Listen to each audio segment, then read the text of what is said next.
sebelum saya memperkenalkan siapakah narasumber kali ini, sebelumnya saya akan mengumumkan bahwasannya di segmen ini akan ada giveaway bagi Sobat Prestasi.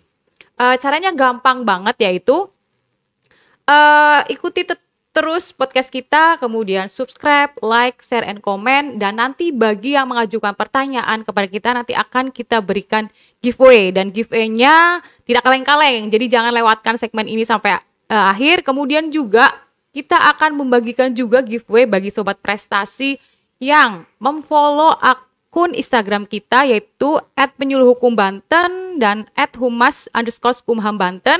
Kemudian screenshot segmen ini, kemudian taruh di story IG kalian, kemudian mention ke kami yaitu di Penyuluh Hukum Banten dan Humas_Kumhambanten, dan jangan lupa sertakan hashtagnya yaitu podcast 48 hours nonstop HDKD Kumham 2021 dan Banten Prestasi nanti akan ada di bawah ini.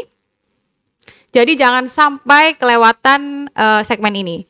Dan sebelumnya juga kami informasikan bahwasannya semua host, narasumber, dan kru yang bertugas pada hari ini sudah mengikuti protokol kesehatan yang ditetapkan. Selamat pagi Bapak. Pagi Mbak Puput. Ya, saya perkenalkan narasumber pada pagi hari ini.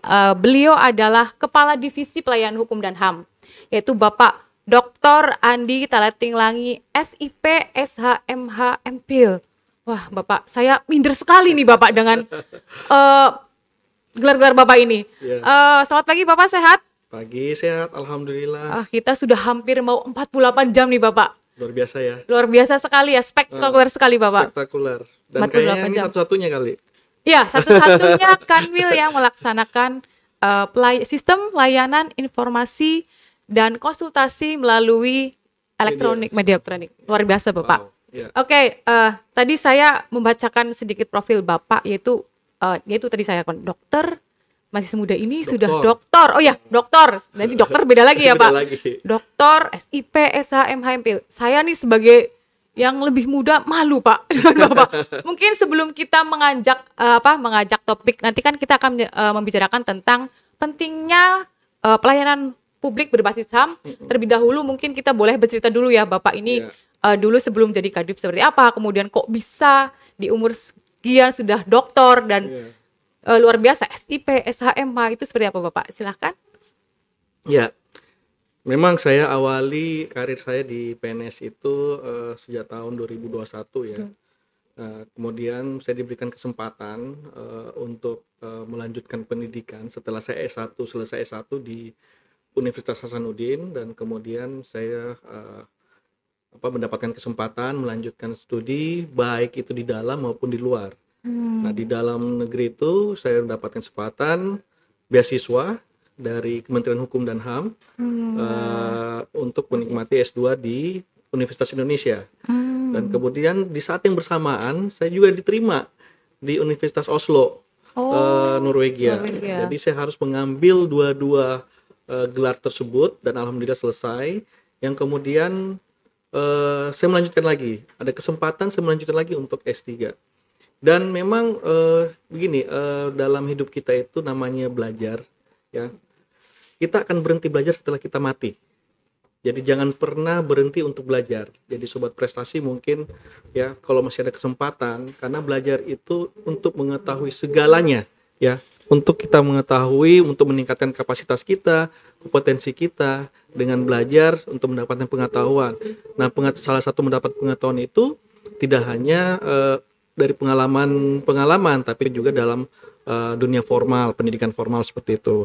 Jadi itu perjalanan karir saya, dan kemudian dengan memiliki pengetahuan pendidikan seperti ini, ya tentunya ini adalah sebuah aset bagi organisasi, gitu kan. Nah, karena dengan kita memiliki pengetahuan itu, maka organisasi yang terbantu dan memberikan solusi-solusi yang terbaik bagaimana pemecahan masalah-masalah yang ada di organisasi, termasuk di Kementerian Hukum dan HAM, dan sekarang saya berada di kantor wilayah Kementerian Hukum dan HAM Banten ini untuk mendukung agar Kementerian Hukum dan HAM ini lebih dikenal oleh masyarakat dan memiliki pelayanan yang luar biasa. Dan ini tentunya tidak lepas dari doa dan peran orang tua, ibu saya yang selalu mendoakan kita selesai, anaknya itu bisa berprestasi seperti itu. Jadi sobat prestasi jangan pernah lupa dari doa dari orang tua. Itu yang betul. penting. Apalagi doa ibu ya Bapak ya. Doa ibu pastinya. Tadi saya mengutip filosofinya Bapak Kadif ini bagus sekali. Kita berhenti belajar itu saat kita sudah mati ya Pak. Jadi kita jangan berhenti untuk tetap belajar apapun kondisinya, apapun itu perlu sobat prestasi catat. Oke, kemudian Bapak sebelum di Kanwil, sebelumnya di mana Bapak? Mungkin saya di Direktorat Jenderal Hak Asasi Manusia dan banyak sekali pengalaman kita itu dalam mengimplementasikan hak asasi manusia, karena perlu juga kehati-hatian dalam mengimplementasikan atau menafsirkan hak asasi manusia. Oleh karena itu memang dibutuhkan pemikiran-pemikiran yang inovatif dan out of the box dalam mengimplementasikan hak asasi manusia ini. Kalau tidak, HAM ini bisa salah artikan ya. Karena ada yang mengatakan bahwa HAM ini harus liberal dan sebagainya. Nah, ini yang harus hati-hati untuk digiring supaya jangan sampai terjadi disinformasi terhadap masyarakat. Nah, yang paling penting adalah bagaimana HAM ini memaknai semua perilaku, tidak hanya di organisasi pemerintah tapi juga masyarakat. Ya, betul. Kalau bicara HAM itu memang sangat luas sekali ya Pak. Sangat luas. Seperti tadi Bapak bilang bahwasanya kadang-kadang orang memaknai tentang hak asasi manusia itu emang ada yang berbeda-beda. Jadi gini, ada yang berpikiran bahwa HAM itu bebas gitu Pak. Iya, liberal. Bebas tapi kan tidak sebebas-bebasnya ya Pak. Maksudnya tetap ada aturan-aturan yang membatasi. Iya, betul. Dibatasi. Betul. Mungkin boleh sedikit mengulik tentang bagaimana sih Pak implementasi HAM di Indonesia saat ini Pak? Kalau implementasi HAM di Indonesia, kalau saya bandingkan dengan negara Asia, kita ini cukup maju. Karena beberapa instrumen internasional juga kita sudah ratifikasi, dan itu sebenarnya untuk membantu sebenarnya kebijakan hukum nasional kita yang belum diatur. Jadi hukum dan HAM itu harus berjalan seiringan. Karena kalau hukumnya yang berjalan, maka itu bisa terjadi kesewenang-wenangan. Nah, HAM ini penyimbang seperti itu. Tapi jangan sampai HAM ini digunakan sebagai standar ganda. Nah, ini harus benar-benar dimaknai ya, muatan-muatan hak asasi manusia ini harus menjiwai segala peraturan atau kebijakan agar tidak terjadi itu tadi kesewenang-wenangan. Seperti itu. Oke, Bapak. Nah, Indonesia ini termasuk luar biasa majunya. Sudah bagus itu ya, Pak? Sudah bagus, meskipun ya namanya juga ada yang puas tidak puas, tapi itulah sebuah makna kita berbangsa dan bernegara ya. Tapi saya yakin pemerintah Indonesia itu selalu berusaha untuk memberikan yang terbaik bagi masyarakat. Dan sekarang itu kalau kita bandingkan Mbak Puput ya, dengan era-era sebelumnya dan sekarang itu, masyarakat itu sudah merasakan bahwa pemerintah itu sudah mulai memenuhi ya, melindungi, menghormati hak asasi manusia di Indonesia. Betul. Apa buktinya ya? Dengan adanya pelayanan publik yang berbasis HAM. Sekarang itu mana ya? Dulu itu coba perhatikan perlakuan atau treatment terhadap lansia misalnya. Emang ada dulu kayak gitu. Iya, memang. Kemudian untuk perempuan yang menyusui, ya, kelompok rentan ya, ada Bapak ya. Kelompok rentan ya. Kemudian teman-teman dari kelompok disabilitas. Sekarang ini sudah terakomodir hak-hak mereka loh. Dulu kan kalau kita bandingkan undang-undang hanya sebatas undang-undang, tapi implementasinya.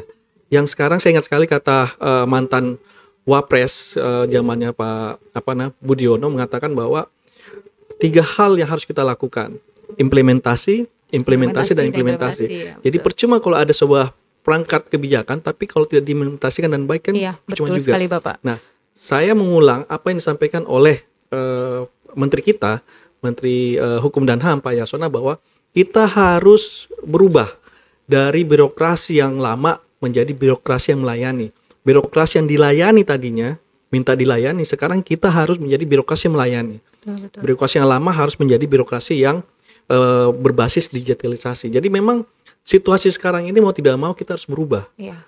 Yang ingin saya katakan, yang ingin saya garis bawahi bahwa nothing endures but change ya. Artinya apa? Tidak ada yang bertahan. Yang ada itu adalah perubahan. Jadi ya mau tidak mau, orang yang tidak mau berubah ya kita tinggalkan. Kita harus lari sekarang ini. Karena kita bersaing. Negara kita ini bersaing dengan negara-negara lain. Apalagi dengan situasi pandemi ini di mana ekonomi terjadi keterpurukan.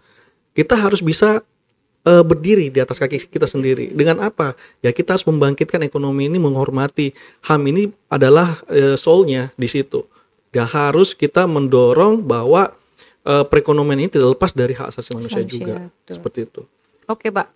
Memang benar tadi Bapak sampaikan, memang dulu tuh kalau misalnya kita di pelayanan publik itu jarang sekali ada misalnya toilet untuk disabilitas, kemudian ada ruang menyusui. Itu sekarang kan sudah sangat banyak itu, Pak. Itu luar biasa. Mungkin kita akan masuk ke tema kita, yaitu bahwanya pentingnya pelayanan publik berbasis HAM. Nah, berbicara tentang pelayanan publik, kita cenderung berhubungan dengan kepuasan masyarakat gitu ya, Bapak. Kalau apa perbedaan, maksudnya apakah di era perubahan reformasi birokrasi di mana semua orang berbondong-bondong untuk memperbaiki layanan publik, itu lebih kepada supaya layanan itu cepat, mudah, transparan dan segala macam. Nah, dari perbedaan pelayanan publik berbasis HAM itu, apakah memang hanya sebatas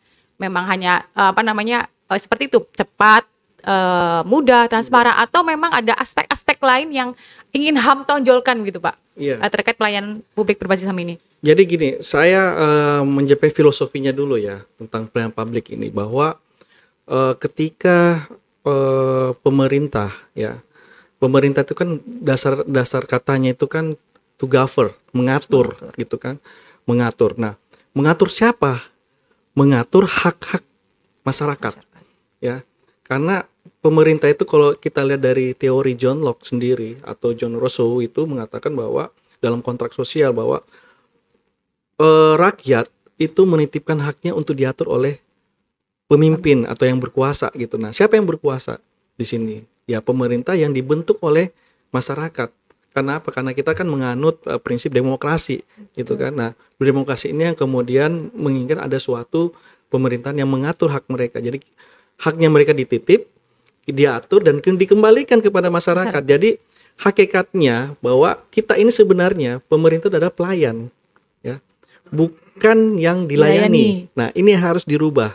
Jadi benar-benar jadi ada kebutuhan masyarakat yang ada itu benar-benar harus dilayani oleh pemerintah, ya.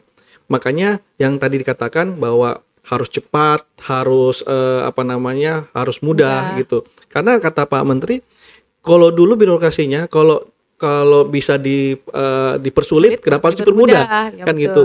Terus kalau harus apalagi satu itu yang birokrasi itu. Nah, pokoknya intinya adalah birokrasi itu harus berubah. Gitu. Nah, hakikatnya seperti itu sehingga dalam pelayanan ini semua pemerintah, karena mungkin kami merasa bahwa di Direktorat Jenderal HAM juga itu cukup sukses karena kita selalu melakukan sosialisasi, diseminasi, pelatihan dan sebagainya untuk mendidik aparatur pemerintah sehingga lambat laun dalam outcome-nya ke depan itu ada kebijakan-kebijakan yang berubah. Seperti tadi kan saya memberikan contoh ya, karena pelayanan publik berbasis HAM ini kita awali di internal Kementerian Hukum dan HAM sendiri. Seperti apa? Seperti kayak macam pembuatan paspor, ya. Pembuatan paspor yang tadinya lama gitu kan, ini sekarang karena melihat kebutuhan masyarakat ada yang bisa sampai 3 hari, ada malah sekarang ada 1 hari. Artinya ini kan akses yang diberikan kepada masyarakat untuk memudahkan mereka. Nah, terus dari sisi prasarana, ya, kemudian dari sisi prasarana sudah disiapkan. Bagaimana kalau di kelompok rentan yang kemudian mengapply gitu kan, sudah disiapkan. Maksudnya ada jalur lansia. Jadi tidak harus berbau dengan jalur umum karena mereka diprioritaskan, ya. Karena mereka sudah berbeda dengan orang normal gitu kan. Dari artinya bahwa mereka diberikan suatu keistimewaan jalur untuk menghormati. Nah, ini kata kunci dari hak asasi manusia adalah salah satunya adalah menghormati. Nah, kemudian perempuan menyusui, ya, ruang laktasi, dibangun sebuah ruang laktasi. Kenapa? Kalau dulu kalau nggak ada ruang laktasi, coba masa di depan umum menyusui anak kan gitu. Pak, iya. Mereka perlu privasi gitu kan. Nah, ini yang kemudian dibangun ruang laktasi itu untuk menghormati, ya, menjaga martabatnya seorang perempuan dalam memberikan asupan terhadap bayinya. Seperti karena yang namanya bayi itu kan generasi ke depan, jadi harus diberikan perlakuan yang juga istimewa dibanding orang-orang lain. Kemudian disabilitas diberikan jalur, ya. seperti tunanetra dan sebagainya itu diberikan jalur supaya nanti mereka juga punya akses yang sama dengan orang dewasa. Sebenarnya teman-teman disabilitas itu tidak ingin diistimewakan. Mereka selalu menganggap bahwa kami normal gitu loh, tapi punya keterbatasan. Tapi dengan kita membantu membuatkan jalur itu, sehingga mereka bisa menyetarakan. Ya, saya mengingat kalau di Eropa itu, Mbak, ya, orang-orang kelompok disabilitas itu tersinggung kalau kita bantu. Mereka tuh mau sendiri. Mereka bisa fight. Itu hebatnya mereka. Makanya kita yang normal itu harusnya merasa malu ya. Dengan semangatnya mereka, bahwa mereka juga bisa bersemangat, kenapa kita tidak gitu kan. Nah, ini harus kita hormati mereka. Jadi kita memberikan jalur yang khusus untuk mereka bisa mengakses sendiri, ya.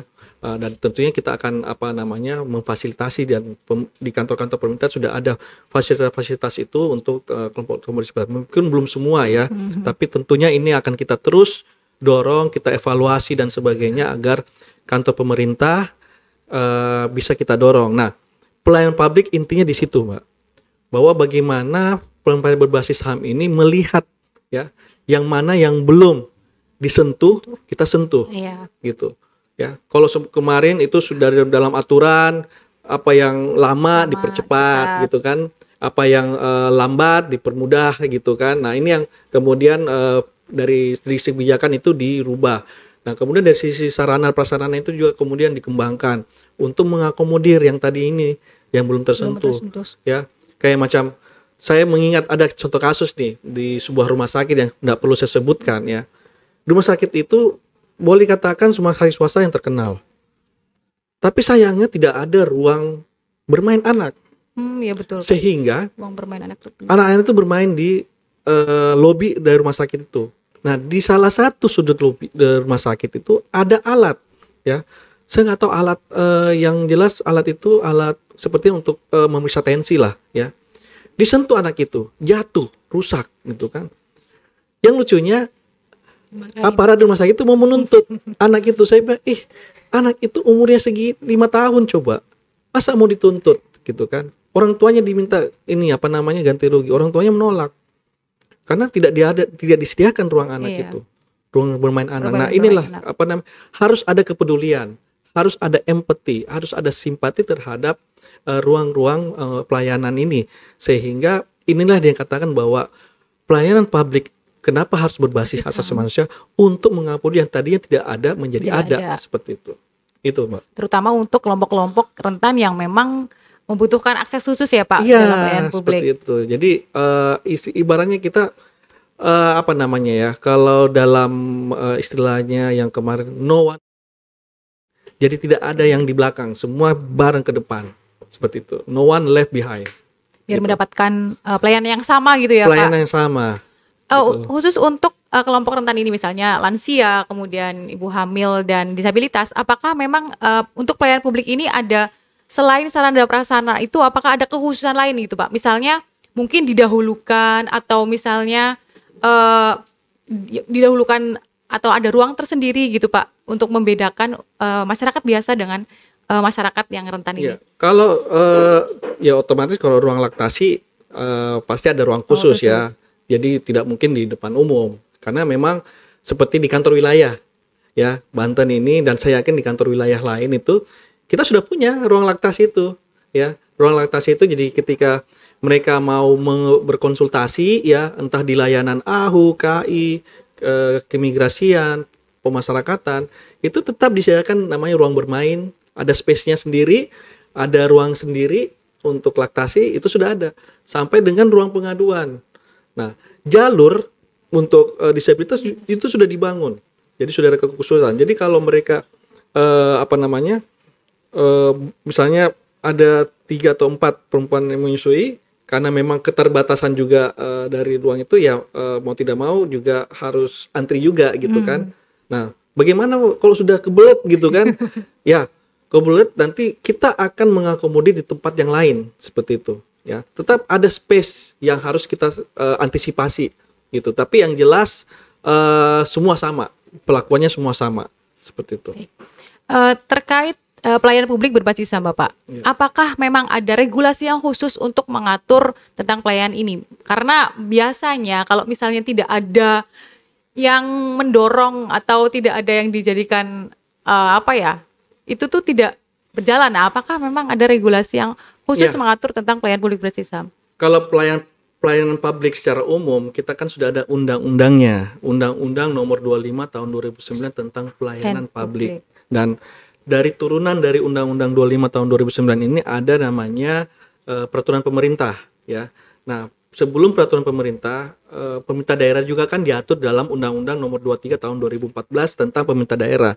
Turunannya peraturan pemerintah nomor 2 tahun 2018 ada standar pelayanan minimal atau disingkat dengan SPM.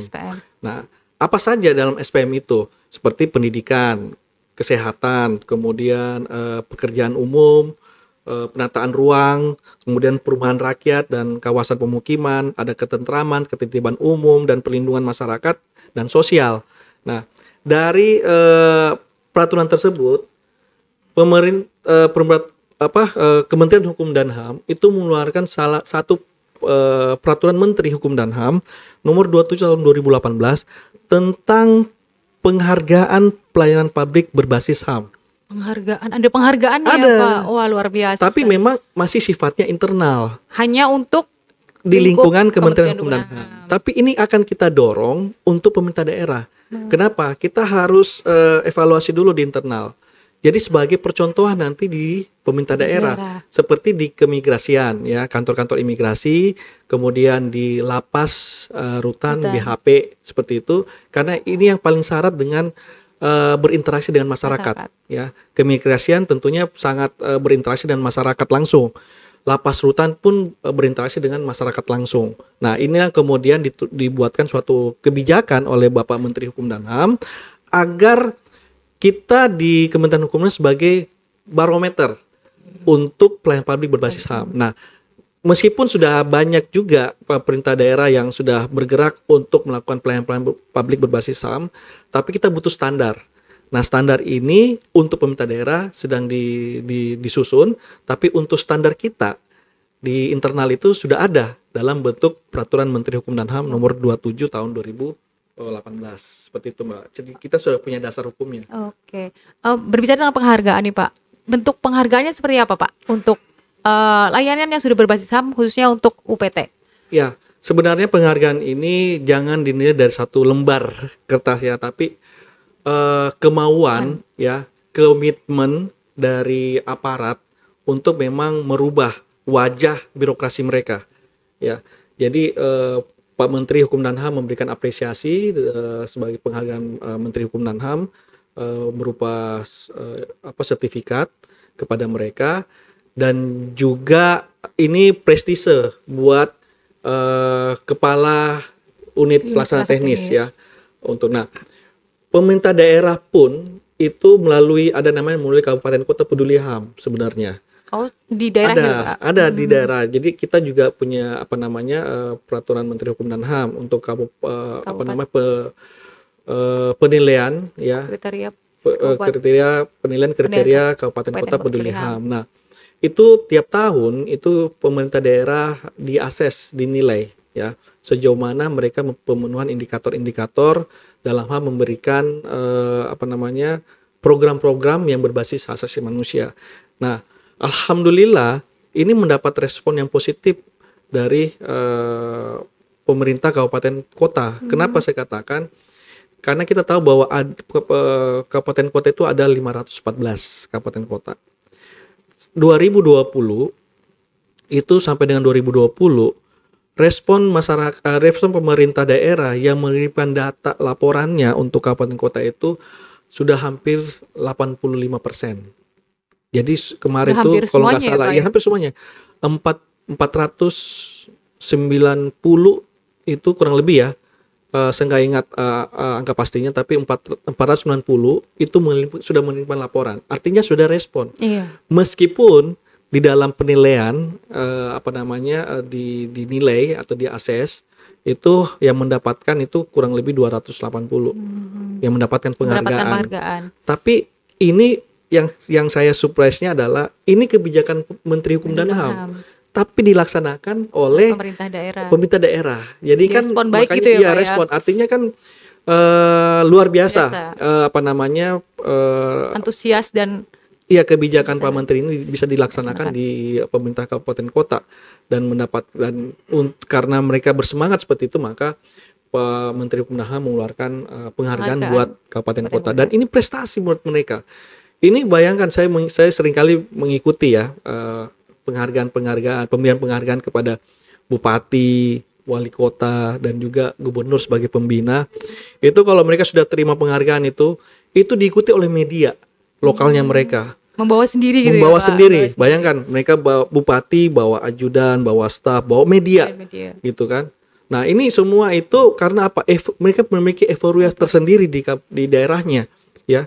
Karena saya bilang makanya Kumham ini luar biasa, ya, luar biasa dalam membuat suatu program yang inovatif dan out of the box-nya itu seperti kata Pak Menteri. Jadi mereka yang mendapatkan ini mereka publish.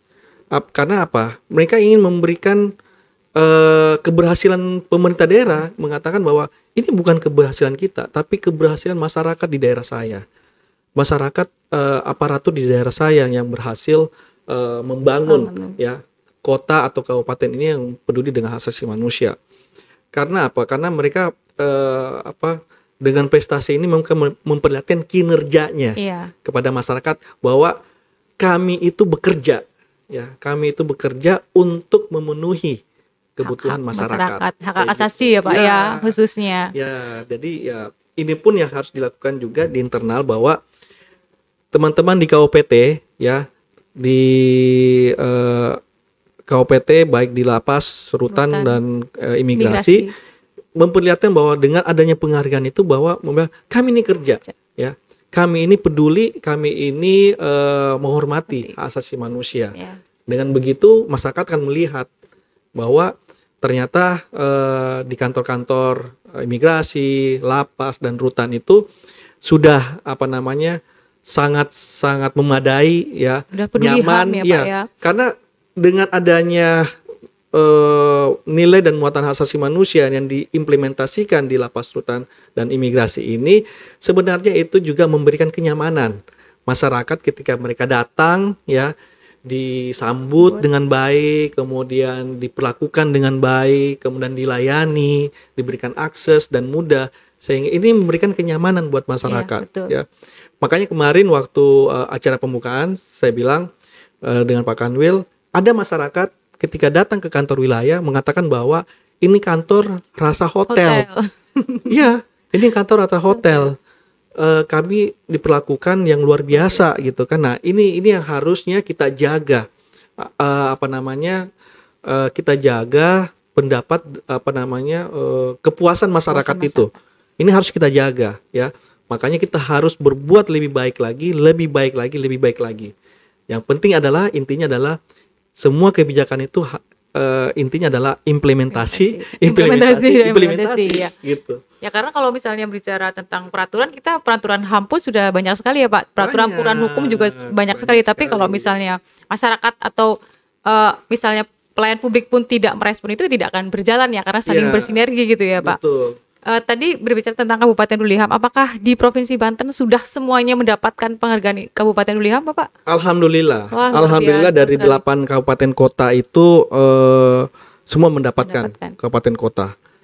Berarti sebenarnya kalau bisa ditarik kabupaten kota yang sudah peduli HAM paling berarti kan dia juga sudah memberikan pelayanan berbasis HAM ya Pak. Ya. Mungkin bisa disinergikan juga dengan meletakkan pelayanan publik berbasis HAM ini sebenarnya ke pemerintah. Jadi gini, saya ingin mensinergikan apa yang mereka sudah raih dengan membangun sebuah standar khusus untuk pemerintah daerah, bekerja sama dengan Direktorat Jenderal Hak Asasi Manusia, dan kami harapkan bahwa singkatan dari pelayanan publik berbasis HAM ini P2HAM ya. P2HAM ini Banten menjadi barometer.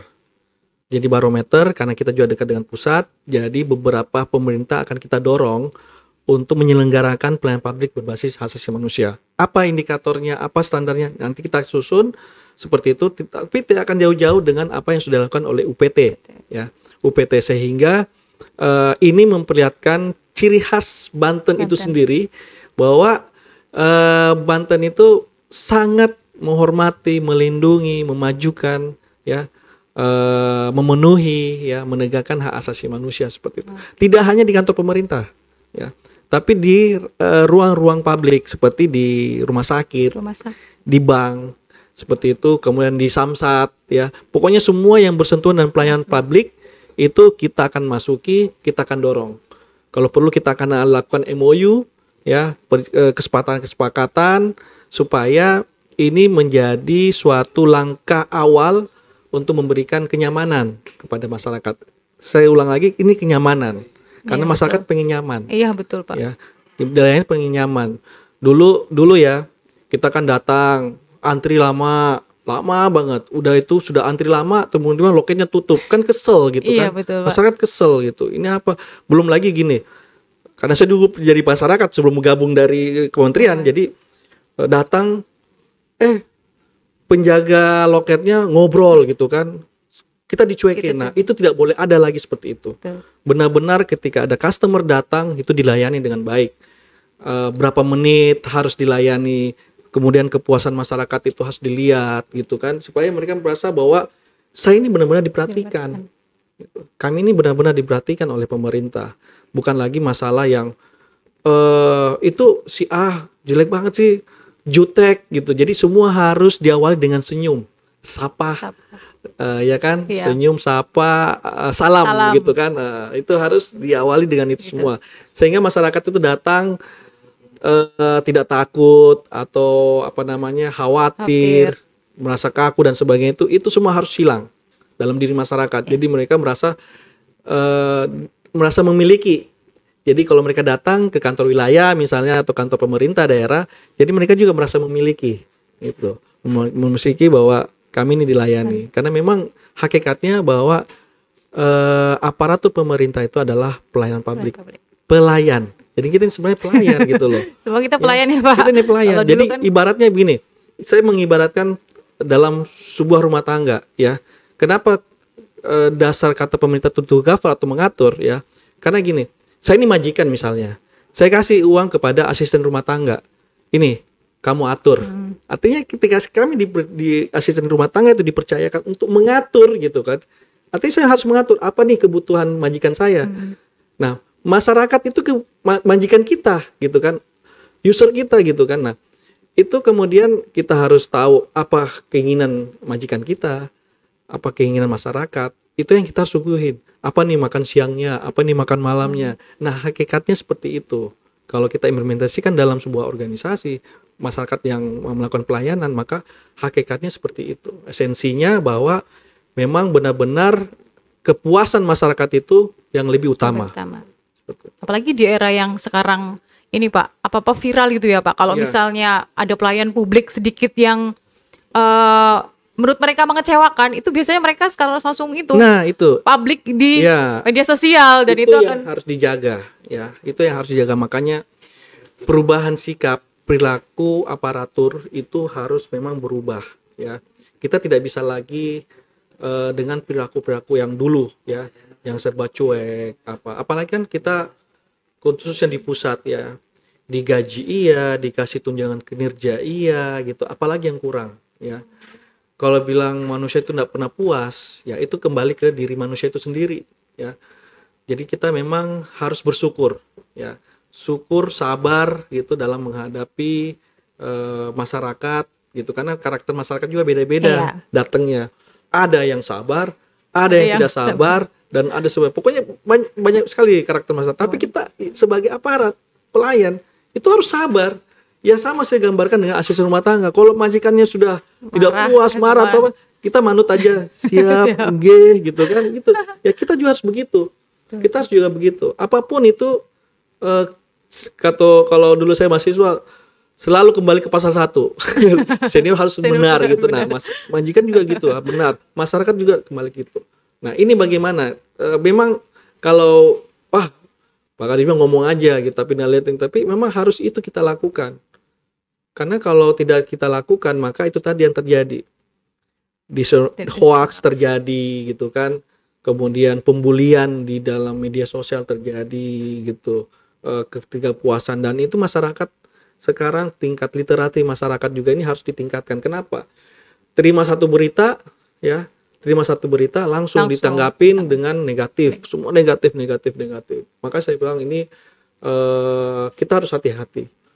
Kita harus bisa benar-benar melakukan atau melayani masyarakat ini dengan hati ya, supaya tidak terjadi clash ya dengan pengguna dari jasa kita gitu. Karena masyarakat ini pengguna jasa dari layanan kita ini. Gitu. Baik, menarik sekali Bapak perbincangan tentang pelayanan publik berbasis HAM ini. Mungkin sebelumnya saya akan mengingatkan lagi kepada Sobat Prestasi, nanti di akhir segmen 5 menit sebelum kita berakhir, kita akan mengumumkan pemenang giveaway. Jadi ayo yang mau bertanya silahkan di kolom komentar atau di kolom chat. Kemudian bagi yang ingin men-screenshot segmen ini, mohon untuk ditaruh di IG Story, kemudian mention ke @penyuluhhukumbanten dan @humas_kumham_banten.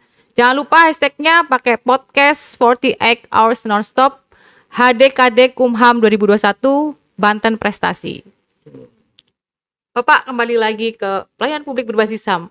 Seberapa penting Bapak pelayanan publik berbasis HAM ini harus dilaksanakan oleh semua bentuk layanan yang ada? Ya, itu tadi di awal saya katakan, bicara penting tidak penting, bagi saya, kalau saya menjawab secara pribadi, ini penting. Karena begini, HAM itu sendiri ya, tidak sekarang ini tidak lagi dikonsumsi oleh lokal atau nasional. Sedikit saja ada dugaan pelanggaran hak asasi manusia itu langsung viral ke tidak hanya domestik, internasional ya, internasional. Dan kami di pemerintah itu kadang-kadang keteteran dan kewalahan juga mendapat pertanyaan, serangan, kemudian seolah-olah kita ini diadili di tingkat internasional. Kan saya pernah mengalami seperti itu. Jadi itulah yang saya katakan bahwa penting tidak penting, bagi saya itu sangat penting. Kenapa? Karena kita harus membuktikan jati diri kita sebagai bangsa Indonesia yang memiliki budaya dan adab yang sangat menghormati satu sama lain. Jadi dalam pelayanan publik ini juga memang karena yang tadi saya bilang, pengguna jasa kita itu masyarakat. Kita ini dalam posisi pelayan gitu. Nah, karena pengguna jasa itu adalah masyarakat, maka kita harus memberikan yang terbaik. Dan kita harus bisa menangkap apa sih kebutuhan masyarakat ya. Kalau masyarakat normal misalnya, ya itu tadi saya katakan di suatu rumah sakit misalnya, ya. Di rumah sakit itu juga harus punya empati ya terhadap pasien-pasien yang membutuhkan. Gitu. Jadi tidak harus lama mereka menunggu, harus segera ditindaki dan sebagainya. Jangan sampai mereka sudah sekarat baru dilayani gitu kan. Nah ini juga harus berubah seperti itu. Karena kita ini bekerja ya, waktunya itu untuk mendapatkan ridho dari Allah Subhanahu Wa Taala kan gitu. Tapi kalau kita sudah punya mindset uang gitu kan, maka tidak akan jalan namanya pelayanan itu. Karena semua dilihat dari materi. Tapi kalau kita berdasarkan empati, itu yakinlah itu akan dengan sendirinya manusiawi itu akan berjalan dengan baik. Saya pernah beberapa di tayangan-tayangan ada tuh dokter sampai dia menolak itu dibayar gitu. Saya ingat pernah ada salah satu podcast itu dokter itu diwawancara apa? Karena dia menolak bayaran dari pasien yang memang tidak mampu gitu, tidak mampu. Pokoknya dia lakukan yang terbaik buat pasien itu. Apa yang terjadi? Ternyata rezekinya ada di owner dari user dari podcast itu. Dikasih mobil. Sampai dia bersyukur coba. Hidupnya sederhana. Nah, ini yang saya bilang, kita harus membangun suatu empati juga dalam melakukan pelayanan. Ya. Mungkin masyarakat yang tidak mampu kita harus bantu. Seperti juga di mana di paspor misalnya kan, TKI ya. Kan ini kita juga kantor-kantor TKI-nya banyak nih. Mereka juga pengen cari kerja. dalam hak asasi manusia itu hak atas kesejahteraannya. Ini mereka ingin mendapatkan kesejahteraan juga. Nah, mungkin karena lapangan kerja di Indonesia kurang dan sebagainya, sehingga mereka mengembangkan diri di luar negeri seperti itu. Nah, untuk luar negeri mereka perlu dokumen kan. Ini juga, nah untuk mendapatkan dokumen itu kan harus dibayar. Ini juga harus juga dilihat bahwa masyarakat ini atau orang ini itu sangat membutuhkan. Karena dia datang dari golongan yang tidak mampu gitu, maka mungkin ada suatu rasa empati untuk udah saya kasih kamu paspor gratis gitu. Jadi ada rasa bahwa dia dilindungi, dia diperhatikan dan sebagainya, sehingga mungkin kita nggak tahu ke depannya, karena ini ada suatu mungkin dalam karma gitu kan. Ketika kita berbuat baik, maka kita akan menuai kebaikan juga, betul, Pak. Gitu. Nah ini yang saya bilang, kita nggak perlu harus hari ini selesai atau apa, mungkin akan turun ke anak kita gitu kan, kebaikan-kebaikan itu. Ini yang kita harus bangun gitu. Ini harus kita bangun kepada masyarakat, kepada aparat pemerintah, supaya kebaikan ini bisa memberikan suatu pelayanan yang berkualitas, memberikan kepuasan kepada masyarakat agar bisa membantu juga dan melayani yang terbaik bagi masyarakat itu sendiri. Siap. Ya. Ternyata ada kode nih Pak dari operator, ada pertanyaan nih Pak. Ya. Pertanyaannya adalah, bagaimana cara mewujudkan kota Kabupaten Puliham apabila masih banyak terjadi kasus pelanggaran terhadap anak, mengingat anak adalah generasi penerus bangsa? Ya, ini menarik memang bicara masalah anak. Jadi kita awali dengan kebijakan daerah itu sendiri. Karena di dalam kabupaten kota Puliham, yang kita dorong adalah harus ada aturan dulu, ya. Ketika dia melihat banyak kekerasan, gitu kan. Kenapa sih terjadi kekerasan? Ini harus dianalisa oleh pemerintah daerah sendiri. Mungkin saja di lingkungan itu belum teredukasi bagaimana perlindungan anak itu harus dilakukan, ya. Bagaimana memperlakukan anak, karena anak itu berbeda dengan orang dewasa. Nah, inilah kemudian pemerintah dari pertama mengeluarkan kebijakan atau langsung mengedukasi dulu. Ketika dia mengedukasi, ternyata dibutuhkan suatu kebijakan, maka dia harus membuat kebijakan. Nah, prosesnya seperti apa? Ya, dari struktur mereka sudah buat, kemudian proses seperti apa? Yaitu tadi salah satunya adalah mengedukasi. Ya, siapa yang diedukasi? Gitu. Apakah masyarakat, orang tua, atau lingkungan di masyarakat itu sendiri? Karena anak-anak ini kan sering kali melakukan hal-hal yang di luar dari nalarnya, di luar dari dia tidak tahu apakah itu salah atau benar. Benar kan? Ya. Jadi siapa yang harus mengawal mereka atau mendampingi? Ya orang-orang di sekitarnya, orang tua paling utama. Ya, orang tua paling utama, karena orang tua yang paling tahu. Nah, tapi kalau orang tuanya sendiri cuek, maka itu tadi terjadi gitu, kekerasan dan sebagainya. Makanya edukasi ini penting, sosialisasi ini penting. Siapa yang melakukan? Ya pemerintah yang harusnya punya peran, masyarakat yang punya peran di situ. Nah, ini harus bagaimana sinergitas pemerintah daerah, masyarakat, karena anak-anak ini tidak mungkin kan pergi sekolah sendiri, dapat ilmu sendiri. Nah, sekarang apalagi dan kondisi sekarang ini, anak-anak karena orang tua yang tidak mau ribet, ya pernah itu terjadi.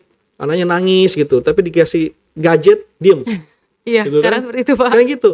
Nah, itu iya kalau diam, tapi kalau dia mengakses yang hal-hal itu kan mereka akan belajar di situ. Tapi makanya butuh memang pengawasan dari orang tua. Nah, untuk menghindari ataupun supaya tidak terjadi kekerasan, yaitu tadi harus ada aturan kebijakan dari pemerintah daerah untuk mendorong supaya adanya perlindungan terhadap anak melalui apa, dengan berbagai cara, edukasi, sosialisasi, diseminasi, dan juga mungkin yang paling utama adalah keluarga yang baru dibangun.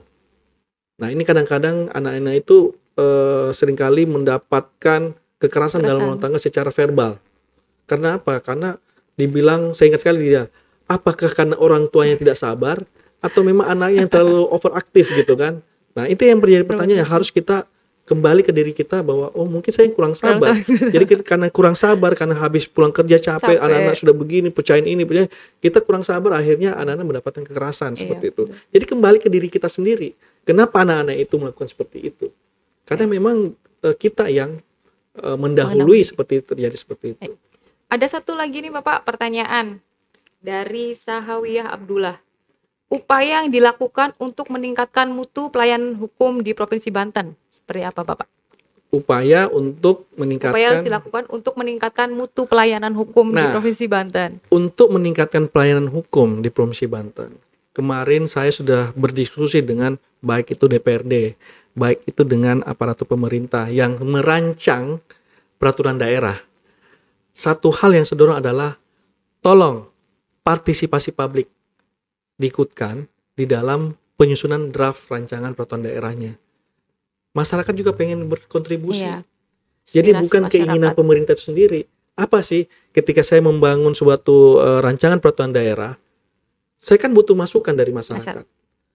Loh, kan tadi saya katakan kontrak sosial, masyarakat itu sudah menitipkan haknya, kita yang mengatur, kemudian kita kembalikan hak itu kepada masyarakat itu sendiri. Artinya masyarakat sebagai pengguna jasa harus tahu apa sih yang kamu atur ke saya gitu kan. Itulah hakikatnya. Jadi aspirasi masyarakat harus diakomodir. Iya. Supaya ketika dikembalikan aturan itu dikembalikan masyarakat, sudah disahkan dan dikembalikan oleh masyarakat, tidak ada penolakan. Mengukur suatu kualitas peraturan kalau tidak ada penolakan dari masyarakat. Karena mereka tadi sudah berperan serta Sudah gitu ya, berperan gitu. Itu berkualitas. Tapi kalau tidak berkualitas baru baru bergejolak gitu kan. Berarti kan ada apa-apa gitu. Nah, ya, ini yang betul. saya bilang bahwa peran masyarakat juga harus terlibat dalam penyusunan suatu rancangan. Bagaimana caranya? Ya, libatkan dalam suatu sesi-sesi di mana ada namanya uji publik atau public hearing dan sebagainya supaya kita mendapatkan masukan dari masyarakat. Memang selalu namanya ada yang puas tidak puas, tapi bagaimana kita meminimalisir ketidakpuasan itu. Tapi bagaimana kita meningkatkan kepuasan itu, kan intinya seperti itu. Siap Bapak. Iya. Ya, tak terasa ternyata masih berapa menit lagi?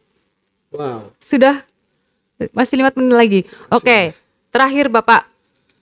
Tadi kita sudah berbicara tentang pelayanan publik berbasis HAM. Nah, ini kan kantor wilayah sedang memperingati Hari Dharma Karya Dika ya Bapak.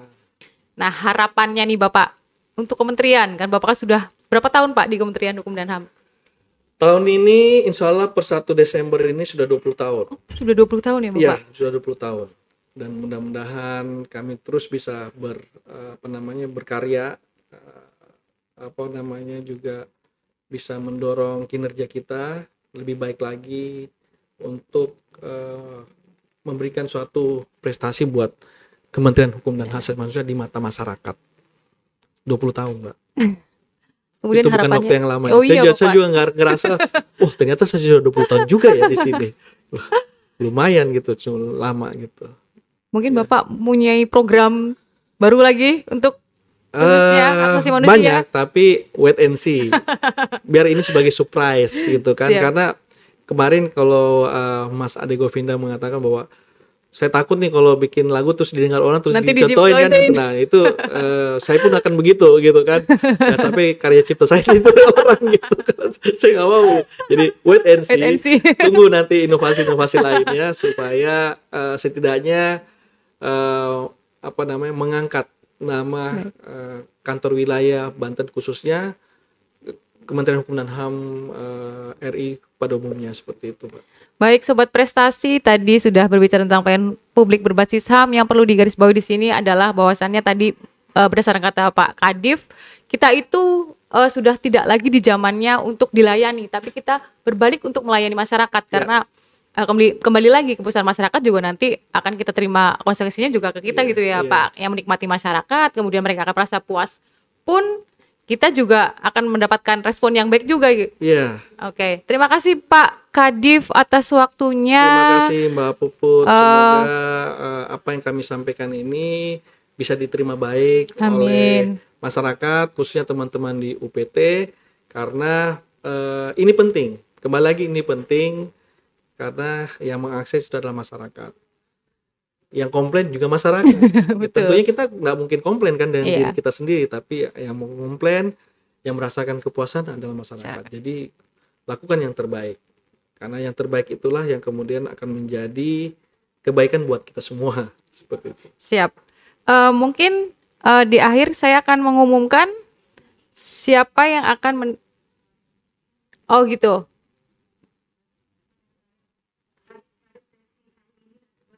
Oh, oke. Berarti nanti tunggu sampai podcast ini selesai karena nanti pengumumannya akan diumumkan di akhir podcast ini penutupan nanti ya, Pak ya. Iya. Baik, sobat prestasi tetap ikuti podcast ini sampai akhir karena nanti akan ada topik yang luar biasa juga dan bintang tamu yang luar biasa juga. Jadi tetap Siapa itu ya? siapa nih Pak? Perlu dibocorkan atau tidak nih Pak? Boleh dong. Boleh ya? Iya dong. Jadi nanti atau mungkin Pak Kadis saja yang Oh, membocorkan. saya gitu. Biar Baik, lebih sobat meyakinkan. prestasi. Sobat prestasi, insya Allah ya, pukul 10 nanti kantor wilayah Kementerian Hukum dan Banten ini akan dihadiri langsung dalam peresmian sarana pelayanan termasuk ruang media kita akan diresmikan langsung oleh Wakil Menteri Hukum dan HAM Wah, Republik luar Indonesia. biasa sekali. Ini sebuah kepercayaan Iya. dari beliau ya atas nama Pak Menteri Hukum dan HAM yang nantinya ini juga menjadi motivasi buat kita semua untuk bisa berkarya lebih baik. Mudah-mudahan teman-teman sobat prestasi terus stay tune dan mengikuti podcast ini karena dalam Wakil Menteri Hukum dan HAM akan mencoba podcast kita. Wah, live di sini ya Pak? Ya, secara live akan duduk dan nanti di-hostkan oleh teman saya dari Berita Satu langsung. Wow, ya, luar biasa. sebagai hostnya untuk berbincang-bincang dengan Bapak Oh, Wakil men. Menteri Hukum dan HAM ataupun temanya tentang rancangan undang-undang KUHP. Karena Wah, ini lagi menarik sedang sekali menarik ini. rancangan undang-undang KUHP ini di mana tagline-nya temanya tentang Toward to a New Indonesia Legacy. Karena KUHP ini nantinya kalau disahkan ini menjadi suatu legacy dari bangsa Indonesia. Karena KUHP yang sekarang ini kan masih ada intervensi atau campur tangan dari pihak Belanda seperti itu. Oke. Jangan lupa tetap ikuti, tetap stay tune karena nanti akan ada topik dari Bapak Wakil Menteri Hukum dan HAM. Baik, saya Puput undur diri untuk segmen ini. Tetap salam sehat, salam bahagia. Wassalamualaikum warahmatullahi wabarakatuh. Waalaikumsalam warahmatullahi wabarakatuh.